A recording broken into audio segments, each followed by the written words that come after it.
રાવપુરા યોગ મંડળ છેલ્લા 75 વર્ષ સુધી ગણેશજીની સ્થાપના કરે છે. આ અમારો મંડળનો અમૃત વર્ષ છે. આ વર્ષે અમે શ્રીજીની પ્રતિમા ભોલેનાથના સ્વરૂપમાં બેસાડી રહ્યા છે. એના પાછળ એક આખો ઐતિહાસિક વસ્તુ છે કે એમની પાછળ જે રાક્ષસ છે એનું ચિત્ર છે જે એમને જ પેદા કરેલો છે, જે આપણે આપણા ઘરની બહાર કાયમ બુરી નજરોથી દૂર રાખવા માટે લગાવતા હોઈએ છીએ. એની ઐતિહાસિક વાર્તા છે આખી. અહીંથી અમે ભસ્મરમૈયા ગ્રુપ છે જે ડમરુઓ પર રમઝાટ કરી રહ્યું છે, આપ જોઈ શકો છો. એના આગળ વક્રતુંડ આગળથી આવશે, એ ઢોલ તાશા પથક છે અને ડીજે વિનાયકનું છે.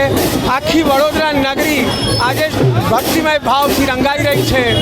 ગણેશજીની સ્થાપના, ગણેશજીનું આગમન એટલે વડોદરાના દરેક ગણેશ ભક્તોના મનમાં એક અનોરો ઉત્સાહ.